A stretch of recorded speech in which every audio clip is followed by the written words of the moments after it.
Welcome back. Now, British businesses are hoping for a bonanza from tomorrow's visit by Crown Prince Mohammed bin Salman of Saudi Arabia. They're hoping to benefit from his ambitious plans to modernise the Saudi economy. Since being elevated to the position of Crown Prince last year, he has led an anti-corruption crackdown and pushed for social reform, including allowing women to drive. But he's also the main architect of the war in Yemen, which has caused massive suffering and malnutrition. And critics say the human rights situation in the kingdom is no better than before. Our international editor, Lindsay Hilson, reports. Bringing change to Saudi Arabia and business opportunities to Britain. That's the message behind the billboards scattered around London in advance of Crown Prince Mohammed bin Salman's visit. He's a young man in a hurry. He's very determined to change Saudi Arabia for the better. He believes that Saudi needs to reconnect with the modern world. He believes that women need to be brought into the public space, into the workforce.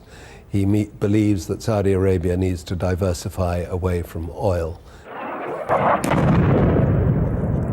He also believes he's right to order airstrikes on Yemen, despite a UN panel saying the Saudis have been targeting civilians.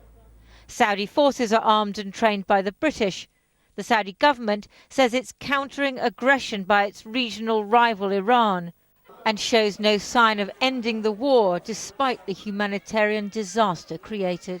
I think the Saudi regime and those who provide the Saudi regime with weapons are responsible for the humanitarian crisis. And therefore, Britain has a moral responsibility to restrain Saudi Arabia and push it to seek a diplomatic solution, a political power-sharing arrangement in Yemen, and stop the bombing. Today there was a rehearsal on Horse Guards Parade as the royal family prepares to honour a man who's bringing with him potentially $100 billion worth of trade deals.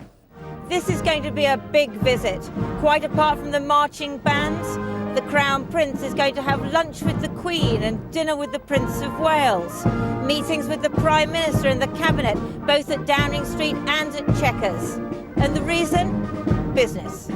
So when officials talk about the war in Yemen or human rights, the Saudis will look back and what they'll see in those officials' eyes are pound signs.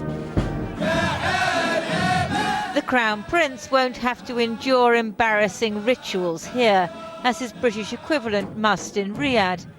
But he will be met by human rights demonstrations, which would not be tolerated at home.